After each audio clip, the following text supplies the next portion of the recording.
And it's just a huge honor for me today to be podcast interviewing the three leaders of FLOSS Dental. First is Minesh Patel. Wave, Minesh. He is the CFO, graduate of Baylor College of Dentistry, 2009. Damien Morales, the one with all the hair. He is the president of FLOSS Dental. And the last remaining, Dr. Michael Tran, the CEO. Wave, Michael, so they know it's you, who went to Howard University, which was named after me, which is quite ironic since they actually named it after me before I was born. FLOSS Dental is now under new ownership as they announced that Dr. Michael Tran was appointed the role of CEO. Since he joined FLOSS, Dr. Tran is looking to carry the torch for the FLOSS concept and naturally grew into part of the brand's ambassador. FLOSS is honored to have him at the helm as they build the brand's vision and reach. Dr. Minesh Patel is now the company's CFO. Dr. Patel was one of the company's first brand partners and has become a pillar on the team that is growing and shaping the future of FLOSS. Damien Morales will serve as the company's president and franchise developer. He employs the knowledge and skills he learned from franchise industry leaders like Gold's Gym International, where he served as national franchise director. Together, this group is poised to take the brand nationwide and bring a new experience in dentistry to patients across the country. I love, the thing I love the most about first of all, thank you, gentlemen, for taking so much time out of your busy schedule to come on the show. But I love the way you have floss off philosophy. Instead of philosophy, they have floss, O-P-H-Y. So why don't we start out? Who wants to explain what is the philosophy of FLOSS Dental? Well, I'll take that question. Our philosophy is providing quality dentistry at unconditional client service in an upscale environment at reasonable in-network prices. So we're truly differentiating ourselves by pairing premier patient experience with a comprehensive and advanced offering of dental services. So that's our philosophy. And, we also like to live pretty flossy ourselves. We like to look good, feel good, work hard, and have a positive mindset every day. So we try to encompass that into the brand, and hopefully it goes down to our brand partners and ultimately to our patients. So that is very, very cool. And so this is Dentistry Uncensored, so no one wants to talk about what everybody already knows. I always want to go right to the toughest part. Tell me this, as you're rolling out a franchise. I've said it 1,000 times on this show that, Snapchat can go public. Looks like WeWork's not going to be able to go public, but all these companies go public. But none of them in dentistry do in the United States. There's two in Australia and there's one in Singapore. So what is it about the current DSO model that doesn't attract Wall Street? Why do you think Wall Street is, why did they just jump into Smiles Direct Club, and then the other one, Danaher just spun off its dental division. It's called Invista. And they just, how much did that go public for? My gosh, they just went public this week for $589 million. If what you're doing's worked, how come Heartland, Aspen, how come none of those are publicly traded like Smiles Direct and Danaher's dental arm Invista? I guess I'll take that one. I guess it's like kind of what you always say in your podcast. Dentistry is not really a product. It's really driven on the dentist being there. And I think that's what separates us from like a traditional DSO. I guess we're not really a traditional DSO because we're all owner operated. So we do the franchising model and then we get a trademark agreement and we get our systems in place and accelerate a young dentist career, usually a young dentist, and bring everything, but have the dentist as the owner because you're a dentist yourself. You know that nobody's going to take ownership of the work and the quality of the work in the office as the owner. So I think we kind of see those challenges. Maybe we listen to your podcast too much, and you're always saying that. So I know that Rick Kirshner, when he hears you say this, he's going to fall in love with you because Rick Kirshner's been saying since I was in 1987 when I was a 24-year-old graduate that he doesn't want any associates. He wants dentists with skin in the game. And he sees when you got skin in the game, you sit there and think, I got to pay my bills. I'm going to try to do this molar endo. But if you're just an associate, it's like, well, that's why they have endodontists. If you got skin in the game, you're like, I'm going to try to work through my lunch. If you're an associate, like, well, it's lunchtime. I got a date at Subway. If it's 5 o'clock and you're single, you're going home. You don't care if there's some lady crying at the front desk with a toothache. But to me, so have you guys gotten to the point where Floss Dental is only going to work built on owner operators? Absolutely. Yep, absolutely. That's the way to go moving forward. It's you're hitting the nail on the head. Got to have skin in the game if we're gonna deliver that patient experience that we're promising. So absolutely. Yeah, and when they have no skin in the game, I mean, you see these associates come out and saying, "Well, I want a guaranteed monthly, a minimum day rate because I shouldn't have to worry about any of those things. I should just go in and do quality dentistry." It's like, dude, that's not even in a Disney movie. I mean, that is so. And when you hear these other countries with socialized medicine say, "Well, I had a hysterectomy and it didn't even cost me $1." Oh, really? So you see a bunch of economics that says that the consumer shouldn't be aware of the price, shouldn't shop for a better price, shouldn't. So you're saying that all of economics is a joke to you, and you're proud of a system. I mean, if Medicaid and Medicare just had a 5% copayment on every surgery, it'd be the first time Americans even looked at the bill.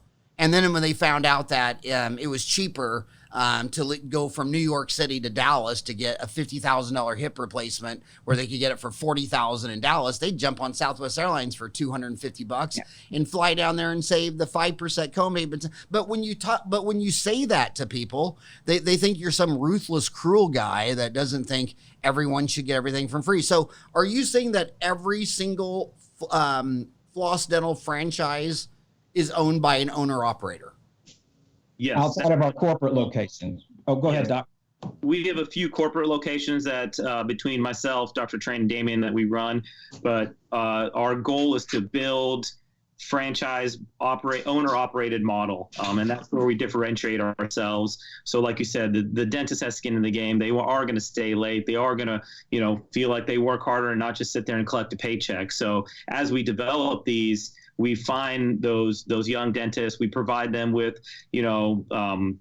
introductions to banks and financing and real estate teams, just to make sure that we can get them through the pipeline and make sure on the back end that we give them that support that they need. Because with the rising debt of these kids coming out of dental school, it is scary to jump into something like that. And I've been practicing for 10 years and seen ups and downs of dentistry. And you've been practicing longer, so you've seen it even more. But it's something that we're here to share in the good times, put a shoulder for them to cry on if they have a bad time. So that's what we really want to pride ourselves in. So you practiced 10 years. Does it frighten you that in 20 more you might look like me? If I'm half as good looking as you, I'll be all right. So then what, let's pretend you're on Shark Tank. Explain to Mr. Wonderful, the smartest man on the show, the bald guy from Canada. Explain.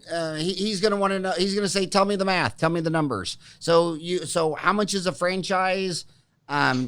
Explain to Mr. Wonderful on Shark Tank what you're doing and why he should buy a Floss Dental franchise from you.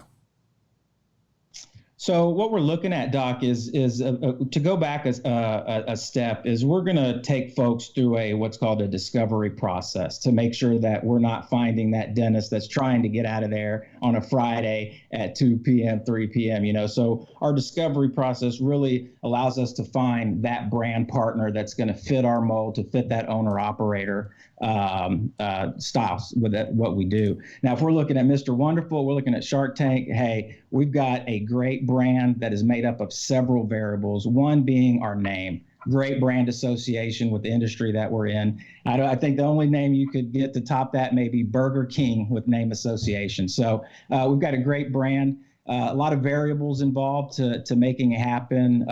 Like Dr. Patel said, we're going to reduce their efforts. We're going to go out and handle a lot of the things that they may not know how to do that we know how through, going through 20 so offices. So what we want to do is get out there and simplify it, reduce their efforts, and make sure that they're successful. So that's a huge part of it. So if we're looking at Mr. Wonderful, we're saying, hey, we're going through a discovery process and we're finding the right brand partners that fit this company and that there'll be great, wonderful owner operators that can deliver on that patient experience. So I tell them, hey, look, it starts with how we're interviewing and discovering these young dentists. Okay, I want to start challenging that model right out of the gate.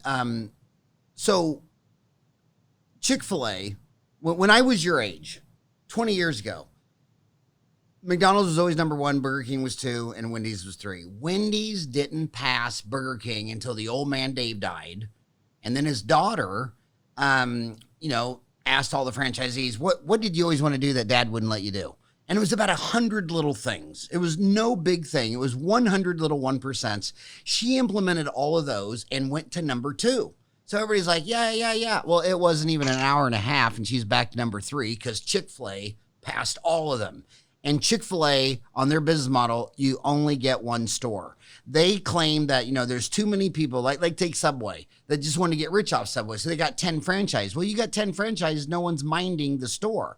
So my exact question to you is, how many are you like Chick-fil-A, where if I get a Floss Dental owner-operator, one location, or do you see that gal could add several more locations over the years? The financial wherewithal and the expertise, and they understand what it takes to be an owner operator, then absolutely let's scale them. Let's go out and live on, get out there and bring some specialization to the marketplace. And so we definitely are looking at multi-unit. But for that doc that may just want to get out there and own their own practice, hey, I just want to keep everything right in front of me.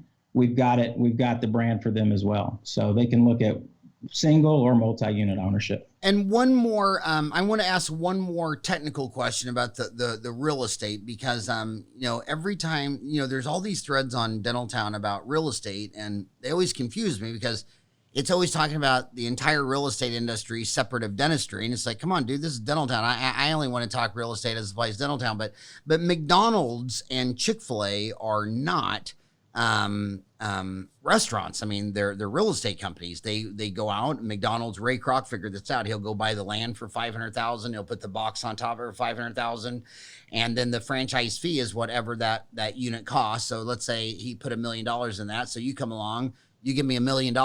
Now my land and building has no debt on the balance sheet. I sign you to a 10-year lease of 15 cents of every dollar. So McDonald's and Chick-fil-A really have tens of thousands of locations that on the first of the month all pay 15%.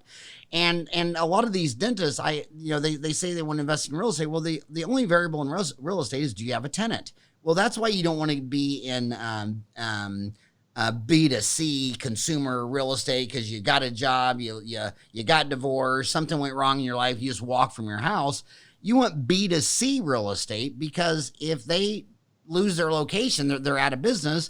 And so I always think to myself, well, if you're in a small town and some kid wants to come down there, why don't you see that old 2,000 square foot State Farm building that you could buy the whole damn thing for $300,000, dump as little as $100,000 into it, and have it a 6-operatory dental office on a 4-lane road, and then that graduate can come in there and sign a 10-year lease.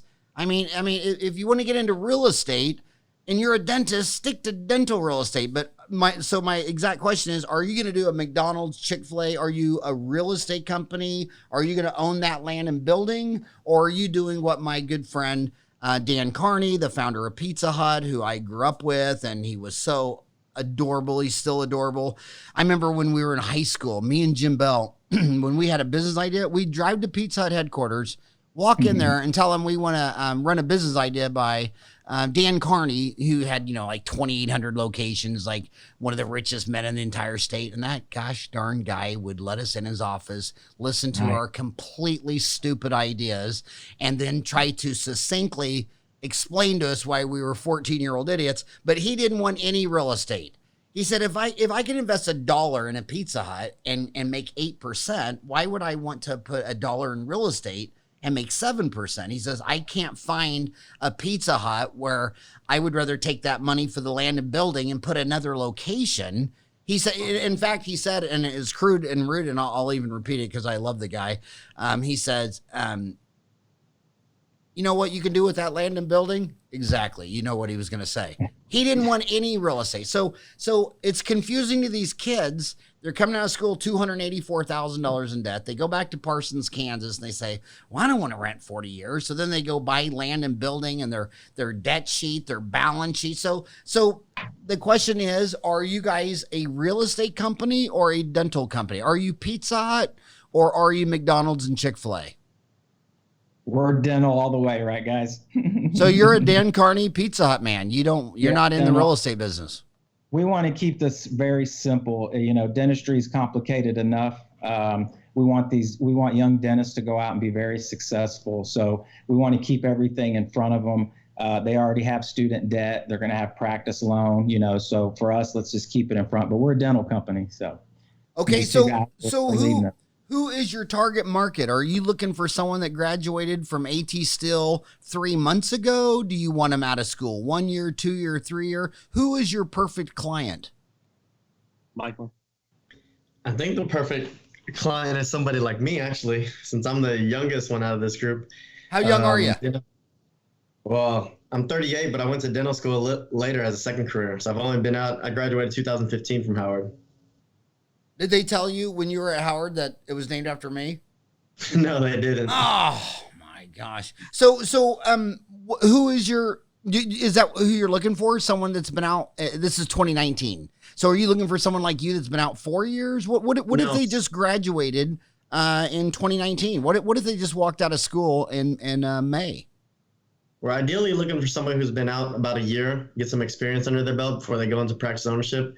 But we'll play it by ear. If somebody's really talented, and everybody's a little different, as you've experienced dentists. Not all dentists are created equal, and some really are go-getters. They want to get it, and we'll hear them out. So this sounds so racist and sexist and bad that only I can get away with saying it on Dentistry Uncensored. But Chick-fil-A's had the same problem, and I see the same success. Chick-fil-A, if they're going to go into a small town, you got to be born there. You got to be married and you got to have kids. I mean, because when you hire an LDS Mormon associate in Phoenix, Arizona, and he's got a stay-home wife with 3 kids, that guy there is an hour early, work through lunch, and will take an emergency an hour after close.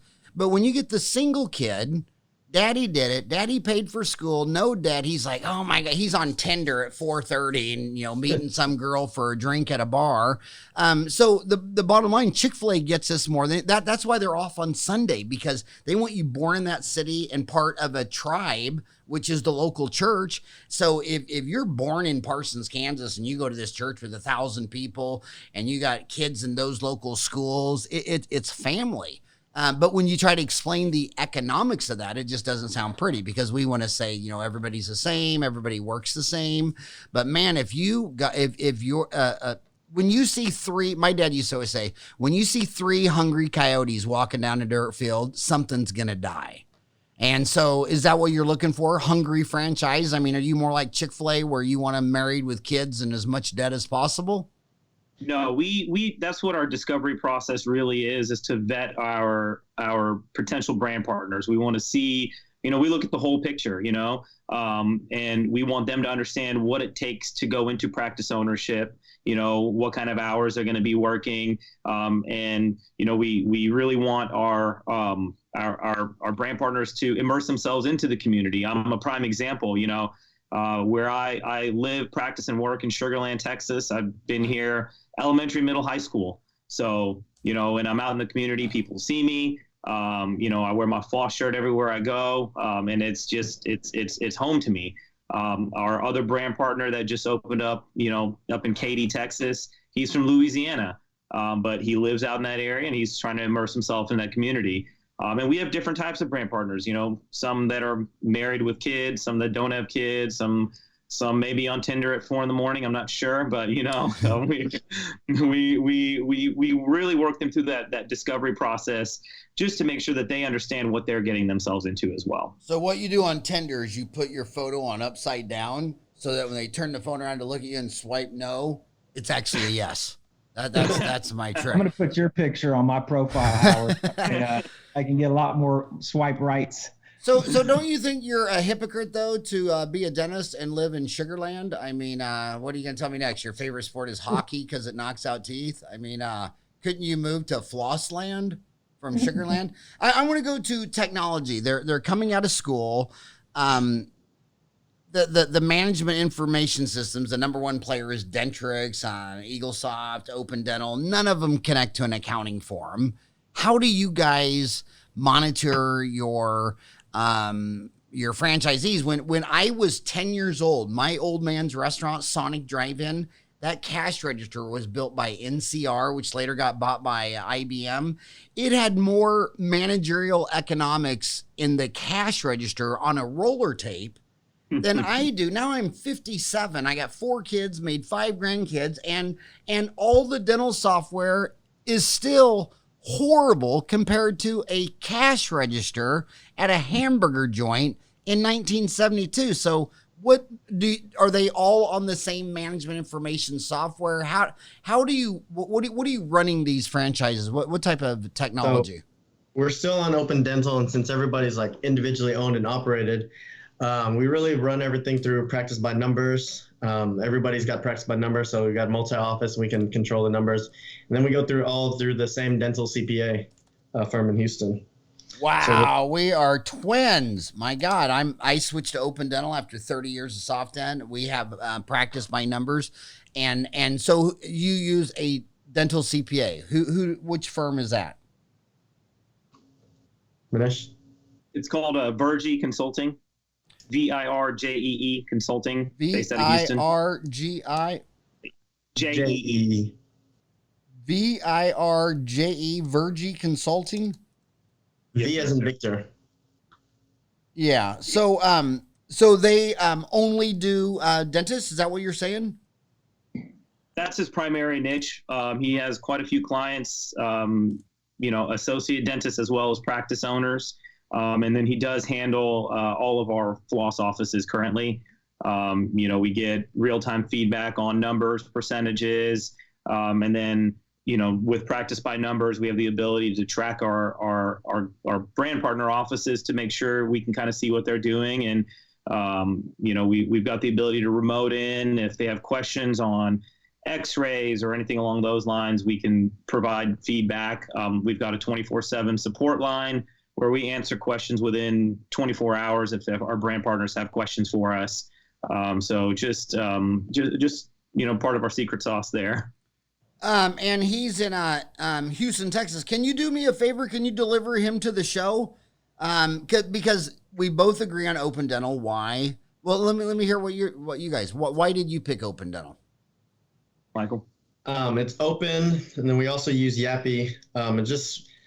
It's a lot easier to get to your data. If anything's wrong, we were on EagleSoft Patterson before, like just an example, like when you want to do a treatment plan for EagleSoft and you wanted to phase treatment out, you would have to go through each line item and press the phase 1, phase 2. You couldn't just highlight everything and put phase 1, and that took me forever.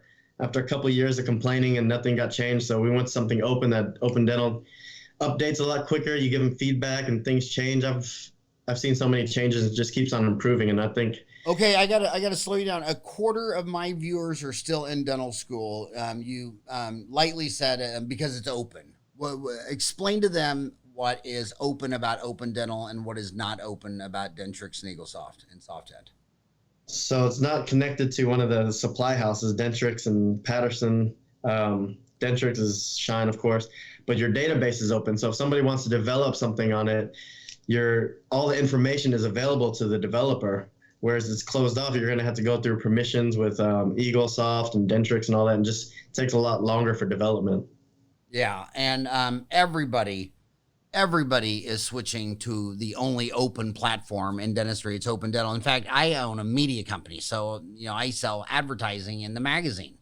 And my advertisers, the people who sell advertising in dental time get so mad because they say I run off half the people that would ever advertise because I'm always making fun of them. But Open Dental is the only dental software company that doesn't advertise because they're growing so fast. Their problem is onboarding new programmers, not sales. So yeah, so Open Dental is obvious. So now go back to Omar Virgie. president at Virgie Consulting in Houston. This is something where, you know, in 1900, there were no dental specialties. I mean, no medical or dental specialties. By 2000, the MDs had 58. We had 9. Now it's 2020. We got 10. Why did you choose a CPA? I mean, as obvious as it sounds, why did you pick a CPA that specializes in dentistry? Well, we really want them. They understand overhead numbers, percentages, where things should fall in the dental aspect of things, as well as certain, you know, write-offs, as loosely as that's used in dentistry these days, 179 deductions, cars, whatever you want to do. The other reason we chose him is that he was local to us in Houston. So since our headquarters are here in Houston, myself and Dr. Tran are probably no more than 8 to 10 miles from his office. So we have the ability to pop in, see him as needed, if needed, tweak the numbers, kind of how we have our numbers. You know, we've got our budgeting and supplies are a little bit different since we are buying on group, but with all these, you know, group buying powers these days, they all come very similar. But that's kind of one of the advantage that we chose, and he focuses just on dental, so he can really what percent dental do you think he is? 95. Probably 95. Wow, that is so dang cool. Can you deliver him to the show for me? Yeah, no problem. I think he because just had a kid. You what? I think he may have just had a kid or is having a kid here in the next week. Well, that's good. That means he's hungry. That means he just put off his retirement another 20 years. If you're thinking about having a kid and you've never done a root canal, the first root canal you do should be on your own vas deferens. You'll save $1 million doing that. But yeah, I mean, I love it when people send me an email say, you know what, I disagree with everything you said, except for you talked me into getting a dental CPA. It was the best move I ever made. I mean, because, and the reason, so I'll explain to you. And when you have all your information in Quicken and you have all your other information in Dentrix, you're technically a complete schizophrenic. You have, you know, 2 brains. And they're never going to be dealing with perfect information. So it becomes an art and a science, just like we do in dentistry. Sometimes I was in a root canal yesterday. And, you know, sometimes you just see things where you have to use common sense. And when all you're doing is dentistry, you can say, well, I don't know. All I can tell you is that of the 12 clients who dropped this dental HMO, all 12, their sales went down, but their net income went up. So that tells me you were doing this at a loss. Now, to actually get out all the data and to prove that, well, you don't have the data. If I walk into any dental office in America and you just walk out of an Optor and you did 2 MOD composites, I'll say, how much did you charge for those 2 MOD composites? They never know the right fee because they're signed up with 10 different PPO plans. So, and they always tell me a fee that's higher than any of the 10 plans they've joined. It's like, really, dude, you're sure you get $250 for an MOD composite? Because you actually signed up for 10 and none of them are that high. And then I'll say, well, when it was all done and said, what was your cost for the hour? After the hour, did you net $9.18 or did you lose $20? They never know. So the number one takeaway, if you're listening to this deal, is get a dental CPA, because you're basically Stevie Wonder driving down I-10 at 70 miles an hour, and you're kind of dangerous. And so Omar could. So I love getting on dental CPA. So if you can deliver Omar, that would be great. So yeah, I should have listened to you, Howard. What's that? I was being cheap when I first opened up. I was being cheap. I got a cheap CPA. We just had to refile my last couple years' taxes because I was just so stuck on paying the CPA fee. But he charges us. He actually is a flat rate, so he charges us $500 a month per office, which is not too bad. But I would have had an $80,000 tax liability this year. So he's like, what the hell is your old CPA doing? And so we had to refile everything. He did it and got it down to like $13,000, taking all the deductions for the past years. And how many offices do you own now? We own 2 with my wife. She's a dentist also, Catherine Castillo. And then I'm partnered with 2 with Dr. Patel, but we're in the process of getting some brand partners in there to be owner operated. So Floss Dental today has 4 locations? We've got a total of 10 locations. 6 of those are brand partners. 4 of those are corporate locations. Now, out of those 10, 3 of those are in development. One of those is in DC and 2 in Georgia. So hopefully those should be opened hopefully in the next 3 to 6 months. Okay, so you're in Texas and Georgia. Yep, and soon to be in District of Columbia. So you skipped Louisiana because Drew Brees broke his thumb. He's out for the rest of the season. You just skipped the whole state. He's getting too old, so we're like, let's just bypass the whole state. So if someone's listening to you, is this right now only a 3-state play? Is this Texas, Georgia, and Washington, D.C.? What if they're listening to you from Arizona? Absolutely. This brand works in a lot of different markets. We have our bread and butter, big box stores, high end, good traffic, daytime traffic areas. But for the most part, the brand works in urban. It also has transcended into the suburban areas. And we think, too, it can also even go into some of the smaller rural markets as well. But we're open across the country. We're open for business, looking to kind of duplicate this business model from city to city. And how long is the onboarding? So when you're vetting a partner and they come meet you guys, what do they do? Do they come to Texas and get a job as an associate for? Tell us how do you vet your partners? So what we do is just a simple discovery process, which a lot of the franchise industry has used for years. It really helps answer a lot of questions on both sides.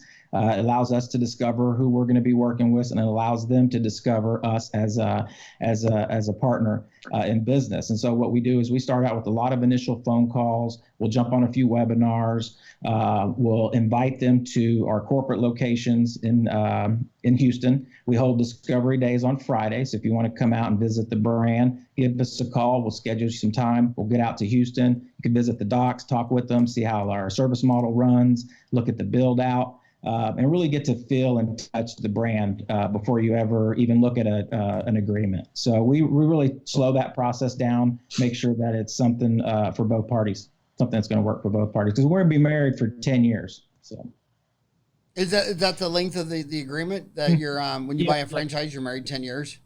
Yep. So currently right now, we're just a trademarking company. We've just recently taken over the company a year ago, but we'll soon to be on a franchise disclosure document by the beginning of 2020. And so right now we're just trademarking, but soon to be we'll have a federal disclosure document, and we'll be registered in a lot of the registration states across the country. So right now, it's just a simple discovery process. Come visit us in Houston. We've got a trademark agreement, but come 2020, we'll have the same process, but we'll have all our brand partners signed up on a franchise disclosure document. So what is succinctly though, what is your franchise model? So you're looking for someone who says, I really don't want to do this myself. I'd really like some guidance. So what is your model? Explain your model, and what are the fees for this model? So we have an initial trademark licensing fee of $50,000, and then our ongoing royalty is 3% of gross collections monthly. We have a ramp-up period. So say that again. It's $50,000 for a franchise fee, and then 3% of collection. Yes, with a ramp-up period, as we know, when you first start a practice, it takes a little bit of time to ramp up. So we do build in a little ramp-up period, give it a little buffer. We have a insurance team, a marketing team that helps create the marketing ideas. We have, obviously, the discounts with our suppliers, Invisalign. We've got, we try to negotiate discounts with all of our vendors that our partners can share in. And then we've got our support line. We even have, it's still in constant development, but we actually have a website that's just for our brand partners called FLOSS University, where we upload a bunch of tools and compliance stuff and HR handbooks and OSHA, HIPAA, all the stuff that you don't want to deal with or think about on a daily basis. You just go online, you can download all the books, all the software that we share with our brand partners, as well as protocols for front and back. And, you get those unruly assistants that need to be written up. We have a form for that as well. So just just things like that can take some of that stress and those headaches off from our new brand partners. And then you'll set them up on Open Dental and practice by numbers and Yappy. Oh, do a lot more than that, Doc. We'll go out and find them the right real estate. That way the metrics line up with successful flosses in the past.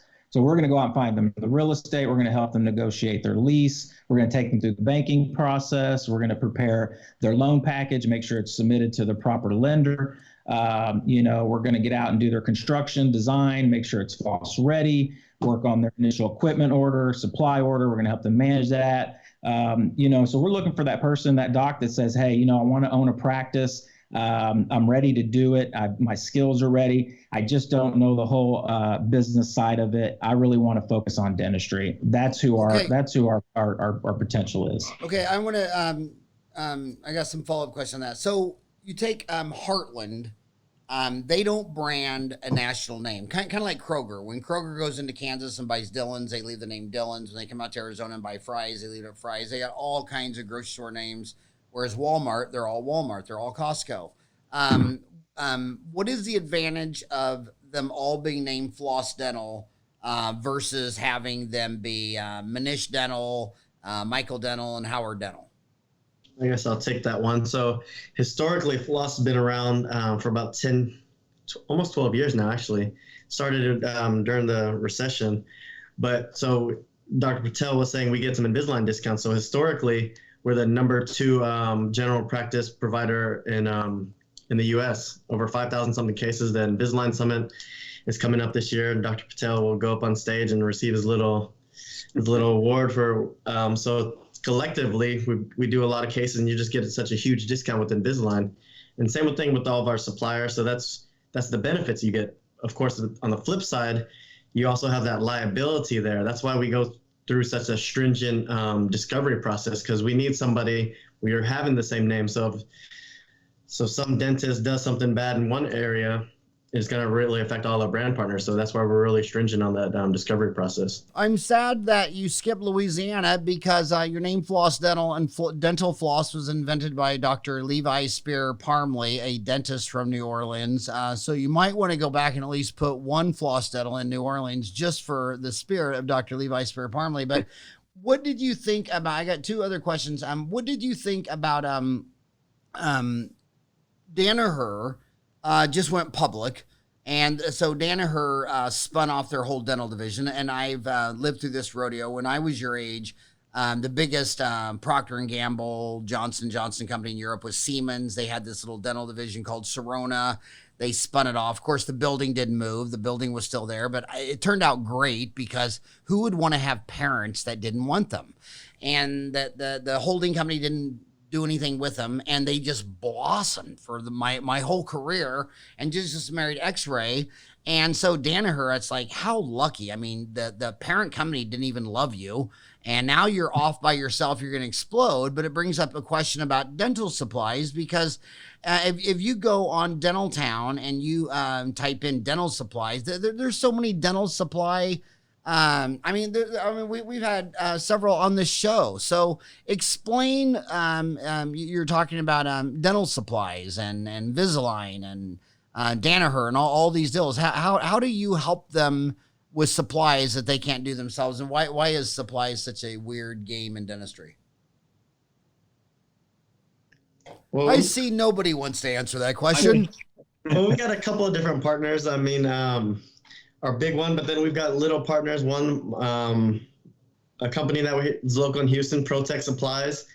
They just give us a lot. We get all the disposables for them, but I mean, they do their work and they save a lot of money for it. But if you ask them, like, how many trips did they go to China and test all these products? I mean, you'll save a lot of money, and that's what we do. We've sourced things through them, got a discount through them, and then we go through Darby Dental, and then we put all of our office together, and then we get special markets pricing with them.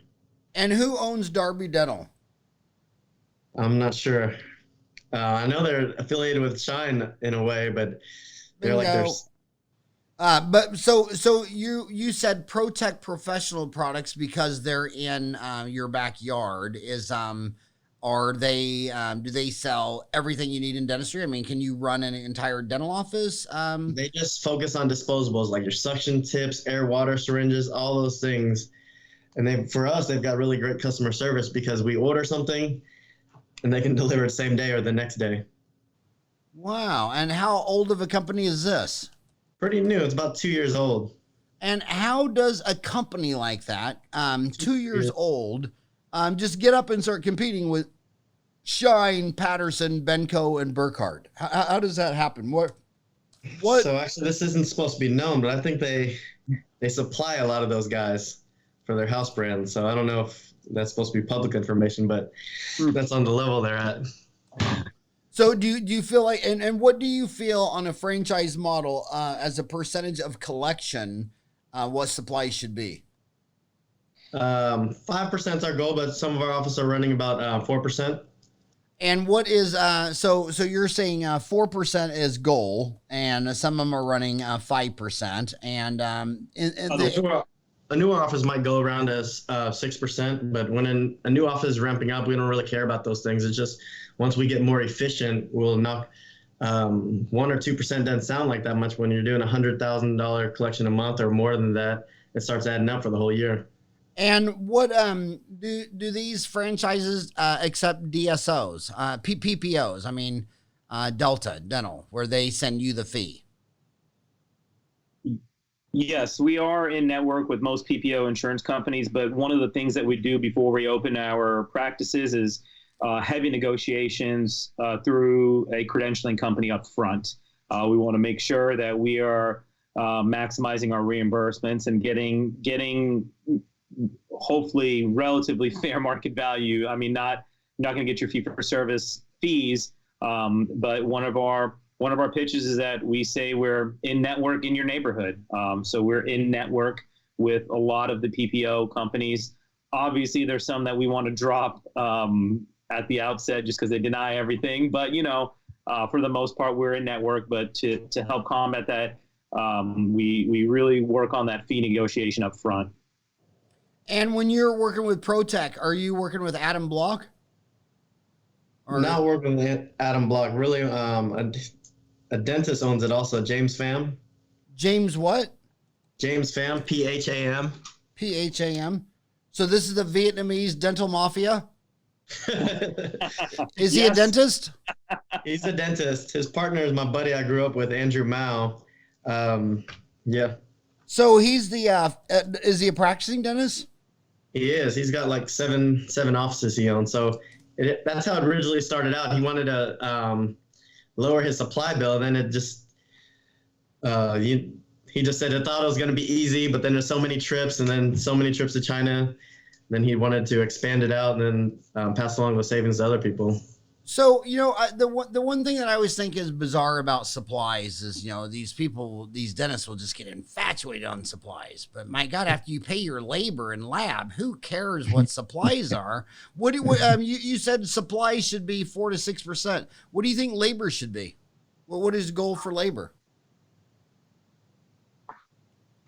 So 25% would be the max, but right now we set our target at about 22%. And every office is a little bit different depending on the market also. So when you say your goal for labor is 22%, does that include FICA matching, uniforms, online CE, or is that just their net paycheck? That includes everything. So labor should be 22%. And you see it a lot in older offices where they're 50, 60, 70, where they've given the girls $1 raise every time the earth went around the sun. The whole raise system's based on astrology. And the next thing you know, they're trying to sell their office and they got 30% labor. So what do you, how do you keep labor so compact at 22%? So actually listen to your advice. You always talked about you hired Sandy, the best consultant there was. So we hired her a while back, and she helped us implement a lot of our systems. But she recommends doing a percentage. So if your goal is 25% and you come in at 22%, that's going to be their bonus, 3% or whatever you set it at. So I think that's the easiest way to do it. Is that what you do? That's what we do. So then you pay 25% labor, and anything if it comes in at 22, the rest is bonus. So you'll pay out 25. Yeah, well, that's an example. Say for a startup office, that would be it. I set it at 22%.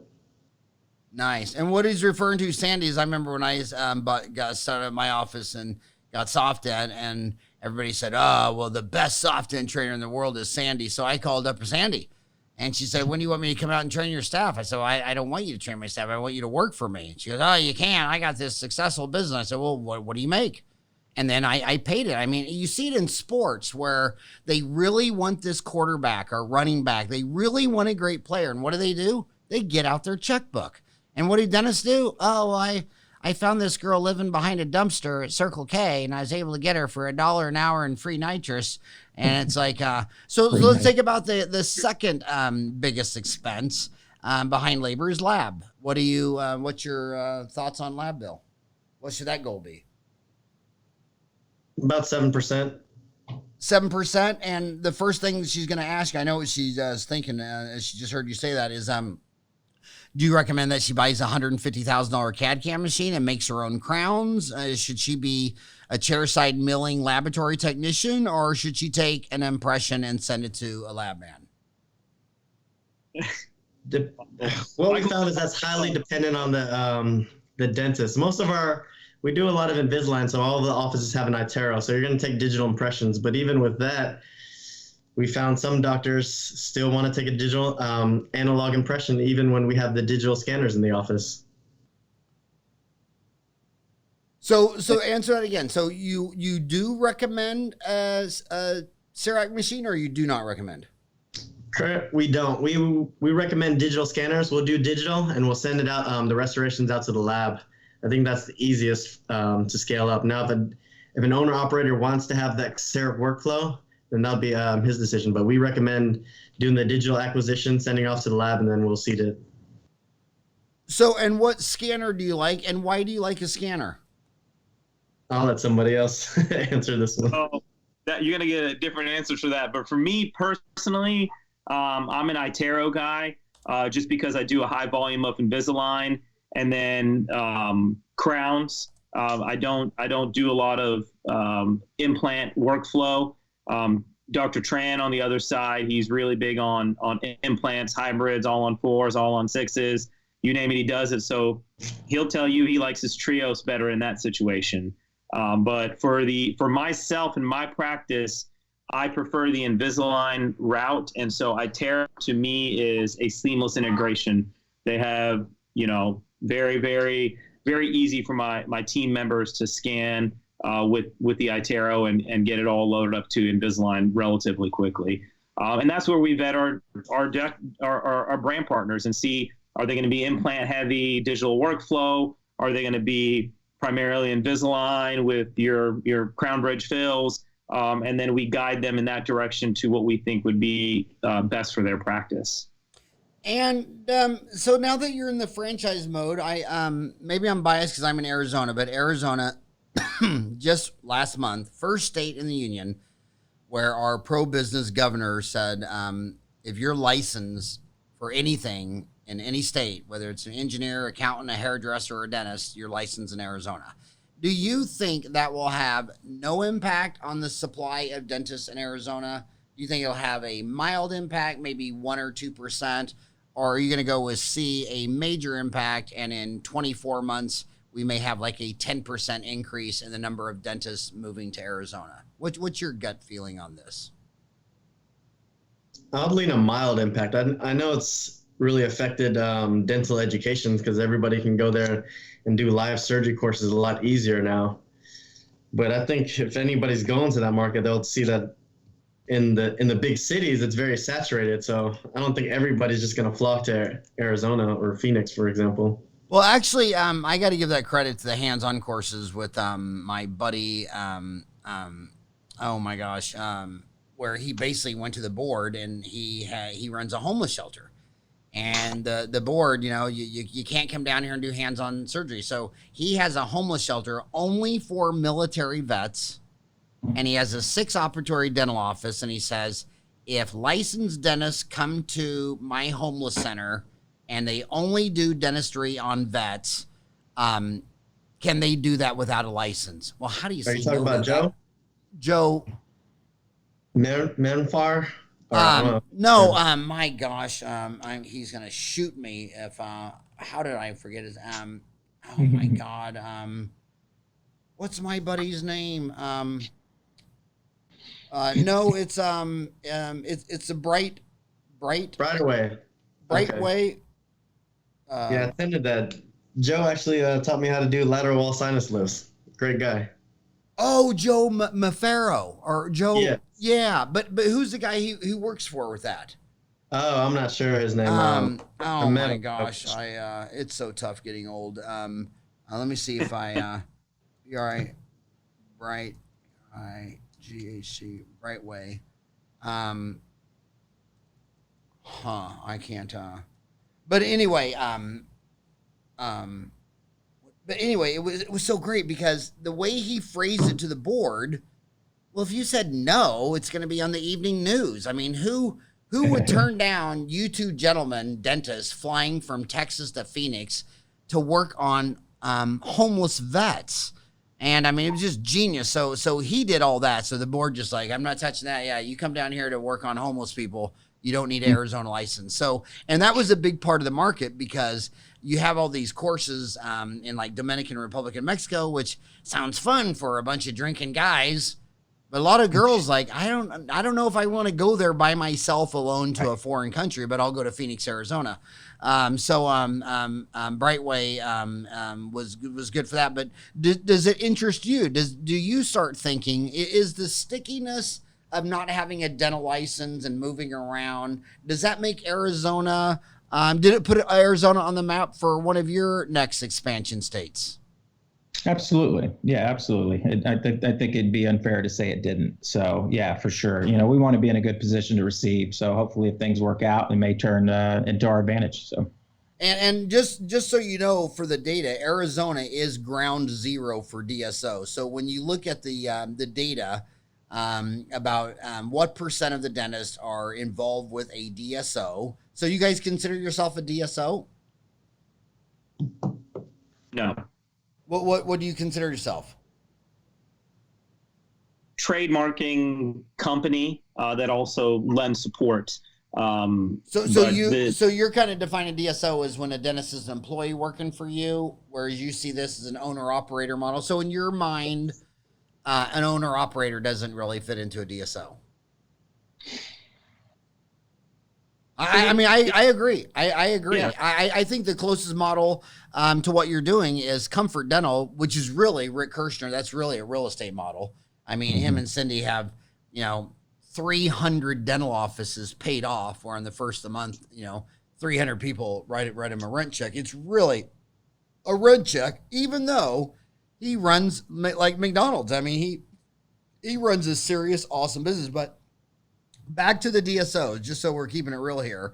Arizona is 18.7% of the dentists participate with the DSO, whereas in Alaska it's 0.0. Montana.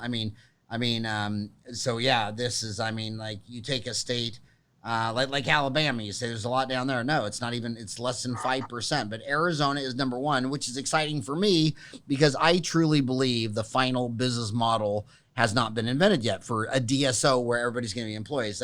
You look at law, half the lawyers work for a firm, but they're able to make partner.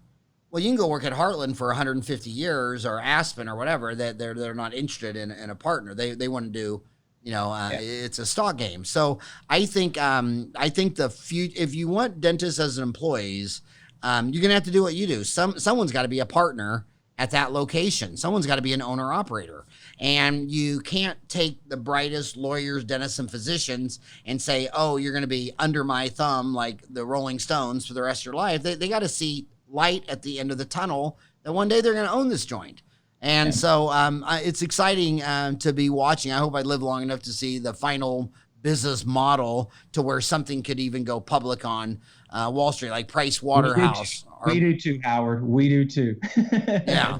Yeah, because it's clearly not invented yet. So lab though, you said lab 7%. Do you use all of one lab? Do you Is that how you can keep lab at 7%? Everything's going through one lab? Is it in Houston? So we actually do own a lab. So we've got a lab man, but we also give our everybody's got a choice. So you can go to our lab. It's going to be cheap, a little bit more affordable, and everything's made in the U.S. or right here in Houston, actually. Or we have got great pricing with NDX Lab, so we can partner with them. Okay, so explain what NDX Lab is. That's the big roll up. Called Stern. They've got a bunch of labs in different cities. They got Keller in Missouri, just all kinds of different labs that we've negotiated with them. So. And so you have your own lab. Correct. And where is that lab, and what's the name of that lab? It's called Floss Lab. We got it here in Houston at our flagship location. And how was that working out in your business model? I mean, you started a lab. We just talked about your friend James Fahm, who I hope you deliver on the show. Will you deliver him to the show? Definitely, we'll try. I would love to do him in your dental CPA. To our international viewers, which is at least half the show, my gosh, Texas is the most rocking, hot, booming part of the economy right now. It's not the Rust Belt. It's not the Northeast. It is Texas. It is absolutely crazy. 4 of my 5 grandchildren live in Beeville, Texas, which is outside of Corpus Christi, about an hour from Houston. So I'm down there a lot. So your friend James Fawn decides to open up dental supplies and compete against Shine. I mean, you open up your own dental lab when there's people like Glidewell. What are you thinking when you set up a lab and you're ready to go compete with Jim Glidewell? So as of right now, we're only doing it as a benefit for our brand partners to lower their overhead. You get it a lot better pricing than anywhere else. You don't have to send it to China. And then we also got one of the best lab men. He's old school. He's got he went to lab school in 1993, and as you know now, that's a dead. All those schools died down. He went to lab school in 1993 for 2 years. So we're very fortunate to have him. But the issue is he's not that great with digital. So my digital journey was when I did UT Houston AGD, got out in 2016, bought an office, and I got a Trio scanner, and then I was locked out of Invisalign. That's why I let Dr. Patel answer that one, because I'm still bitter about that. Buying a Trio scanner and then wanting to use it for Invisalign, and then I had to buy an iTero scanner. But then I got hooked up with 3D BioCAD. Are you familiar with them? Yeah. So you didn't like having to get locked out because you bought another oral scanner, and then Invisalign decided they weren't going to be open, and you had to send in the scan for iTero. Is that correct? Correct. And what did you think of that business move? I mean, did they cut off their nose to spite their face? I mean, were they trying to sell the iTero scanner division? Because Invisalign is owned by Align, which owns iTero and Invisalign. And I thought to myself, well, I don't want to save my iTero business if it's going to hurt my cash cow Invisalign. Do you think that's what they did, or was it a good strategy? Looking at it now, do you think he played the correct strategy? I think it definitely increased iTero sales, but it also alienated a lot of dentists, even a lot of orthodontists now. So I'm not sure. I don't know the numbers well enough, but I've thought about it a lot. I just don't know the numbers well enough to see if it was a good move or not. But personally, I think it was a bad move. Yeah, I thought that was bizarre. I mean, again, it's like it'd be like not opening up a great location because you couldn't own the real estate. You know what I mean? I mean, sometimes the best location you're not going to be able to own, and if you're set in yourself where you're not going to do that. So is Invisalign a big part of your success, or clear aligners, I should say? I would say so. I think that's part of what we get when somebody joins our brand partner. Just like we mentioned before, historically, we've like the number 2 provider, and then comparing that, why that's significant is at the most we had was like 20 something offices. When you've got these big giant DSOs or these other groups that are a lot larger than us, but we've just done more clear aligner therapy historically in the past. So that's, and what do you attribute it to? Is that from superior marketing? I mean, how do non-orthodontists become number 1 in that Invisalign? I think it's just what we call our new experience in dentistry, bringing the patient in, our new patient workflow, taking ortho models and ortho pictures on everybody, and just talking about their issues at hand and seeing what they want to do with their issues. And that's been working. Yeah, basically we're putting everybody through the process and then presenting clear aligners for everybody. Because pretty much we believe pretty much every patient can benefit from clear aligners almost. And if they have straight teeth, then we move on. Okay, so we talked about these going public, where Danaher just spun off Invista. I love the name because Invista, the sticker stock is NSTA. So you remember Invista, the stock, just like the other one is X-ray for Danaher. But what do you attribute? I forgot where I was going with that question. Where was I going with that question? Going public and whatnot. We've talked about that, but I think our business model isn't set up to go that route, because how people sell off is like they group all their offices together and they're selling for 10 to 12x EBITDA, but we're not even owning the office. We're just providing the support and the trademark agreement, franchising really. So then, but we're not grouping, we're not owning those together. So unless something changes in the foreseeable future, we're not going public anytime soon. Yeah, but is that your exit strategy down the road? I mean, is that where you want to be someday? No, we're going to keep on with the owner-operated model, and that's our niche. That's our, as Damien alluded to, we think we have the best, besides Invisalign in the dental market. Floss as a dental office, we're kind of biased and think our branding and our name is the best in the industry. Well, that was the fastest hour I think I've ever done. I'm trying to think, was there anything that you wished I would have asked that I wasn't smart enough to ask? I mean, is there any anything else that you want to talk about?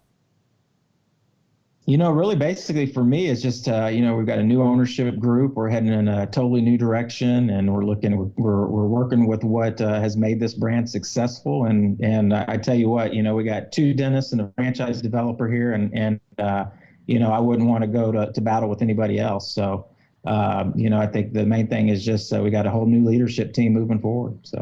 So back to the expensive stuff, the high technology. You like the CBCT. You use the iTero, or you use what is your CBCT? We have Prexion in our offices. Prexion? Yes. Prexion CBCT.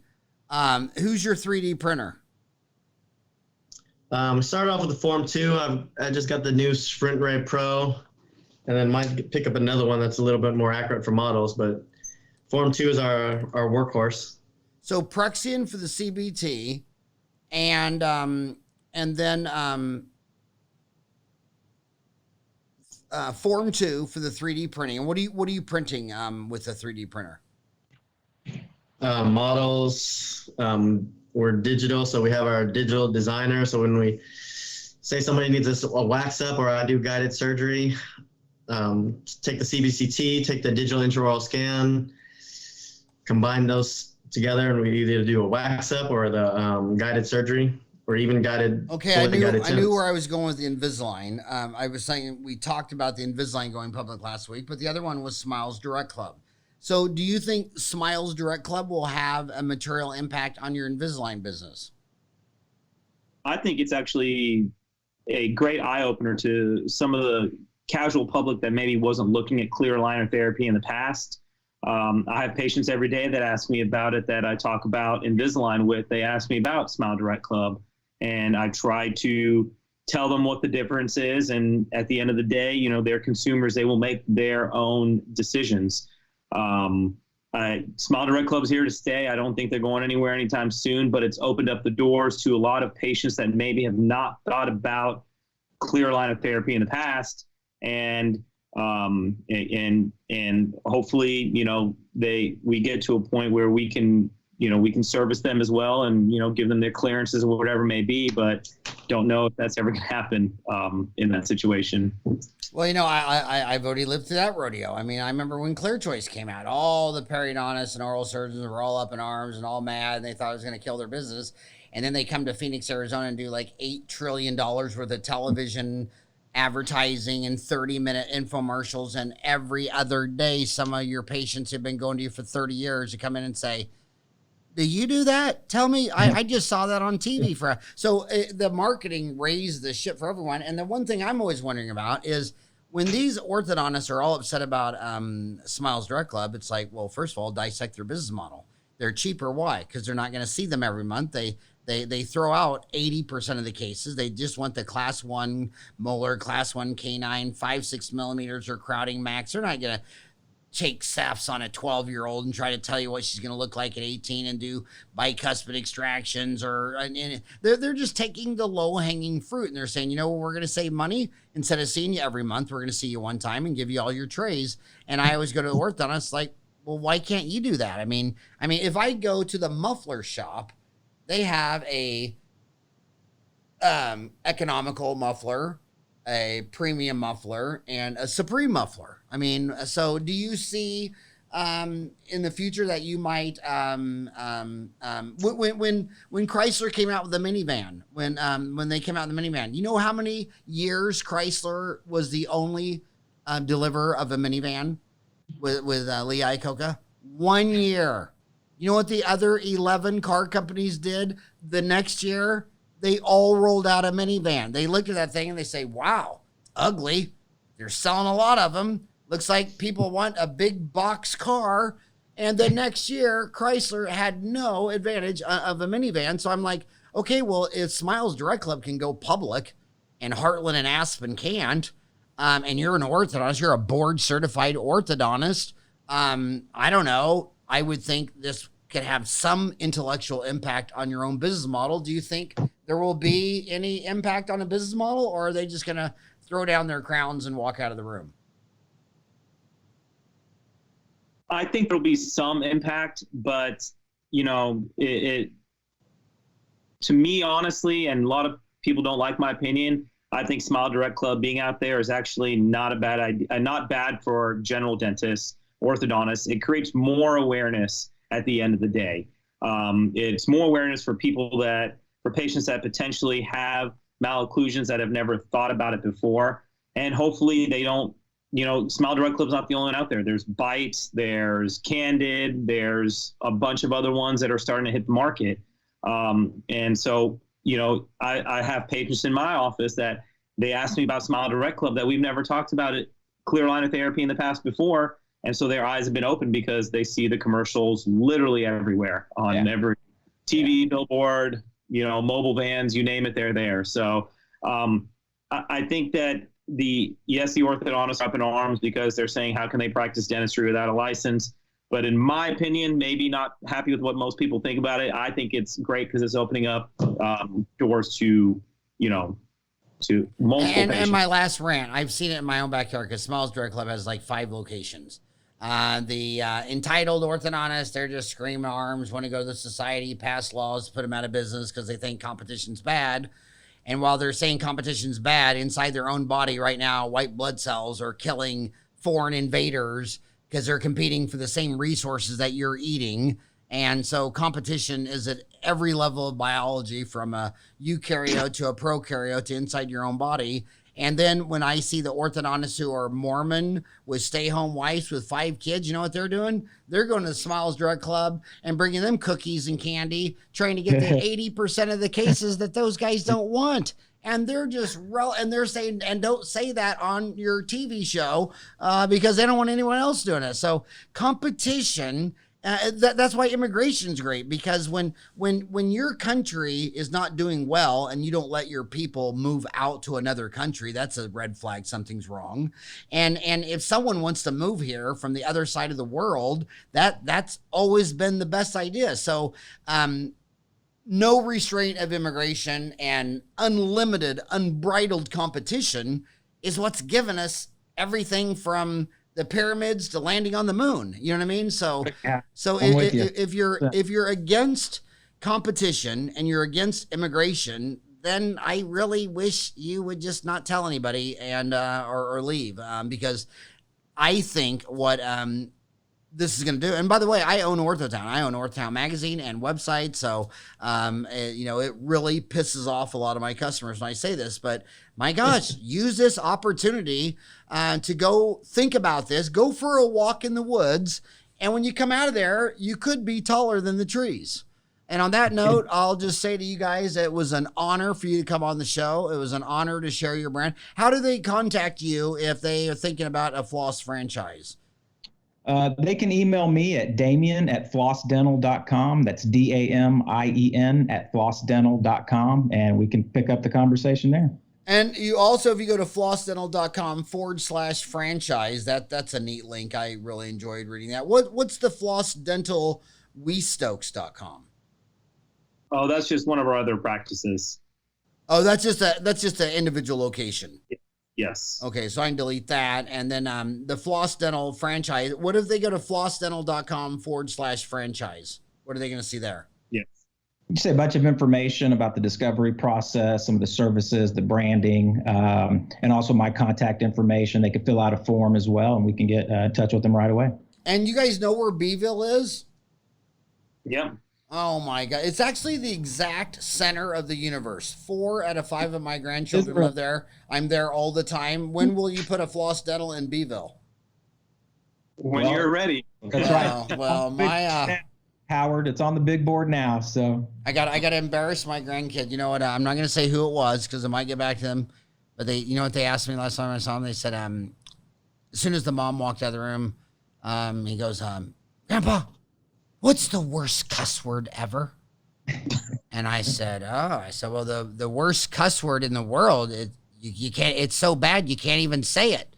And he was just drooling. What is it? What is it? And I said, it's supercalifragilisticexpialidocious. And he spent the entire day trying to learn that word to no success. Gentlemen, next time I'm in Beeville, I'm going to road trip down and see you guys. Thank you so much for coming on the show, and I hope you do deliver. I would love to get James Pham on the show and your dental CPA, because if the only thing you learn from this program today is to learn use Omar Verji, just use a dental CPA that only does dental CPA. All my friends, like I got a friend that owns 11 Waffle Houses. They only use CPAs that only do Waffle Houses. I mean, they're Really? using a CPA that thinks, eats, lives, breathes, and I asked the stupidest question. I said, why do you think Waffle House is better than Denny's? Oh my God, I got a 3-hour lecture on how to make a waffle. I mean, they're serious as a heart attack. So the success is complicated. It's not easier everyone to figure out. So get yourself a dental CPA and surround yourself with people that can help you. Gentlemen, thank you so much for coming on the show today.